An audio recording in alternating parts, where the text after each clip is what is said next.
Have you ever had a disagreement with someone that went south really quickly? Have you ever tried to get your point across with someone who had completely conflicting ideas from yours?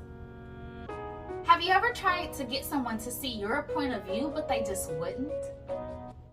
Hello, my name is Eva, master's level professional in the field of psychology, and I am interested in helping others improve their communication skills, both professionally and personally, right?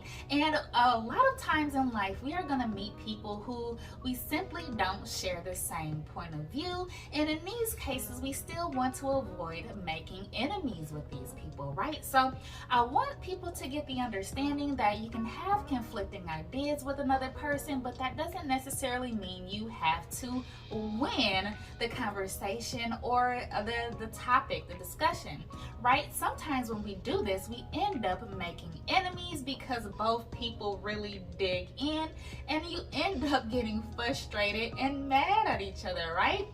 So this is something that we want to avoid because it damages relationships, okay? So the first thing that we want to do is abandon the idea that we have to win so that we do not put someone else on the defensive, because once we put somebody on the defensive in conversation, the message is lost because that person becomes more concerned about defending their position and making sure other people know that they're right than they are with the message itself. So how often, take a moment to consider, how often have you been in a conversation or a debate with someone who was yelling or screaming or being nasty, rude, or mean, and you thought to yourself, this person's behavior makes me want to agree with them. They're upset, they're mad at me, so I'm gonna go ahead and believe what they say.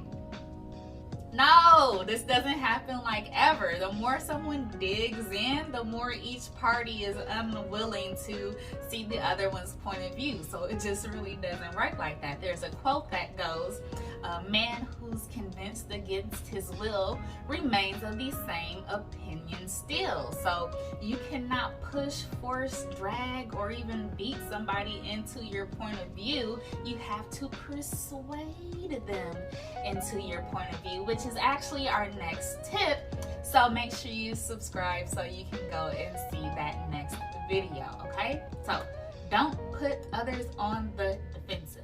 Now, when you're having a disagreement with someone, you want to make sure that you don't make enemies with them, and you will do this quickly if you do things like make judgments, okay? So what you want to do is be able to listen and take a stance of neutrality. So when you start to judge someone, you end up building a wall between you and that other person, because judgments are establishing a rightness or a wrongness of a topic or idea, okay? And so once there's a line drawn between rightness and wrongness, again, this eliminates or reduces your capacity and the other person's capacity to meet in the middle, okay? So you're gonna make enemies if you start going, you should have did this, you could have did this, or your idea is stupid, it's not right, my opinion is right, you're wrong. You're gonna make a quick enemy if you think that you're gonna tell somebody else that they're wrong, bad, or sad, or any other negative a trait you want to put on somebody. It's going to create division and then make them more likely to be more divisive against you, to start to make judgments against you.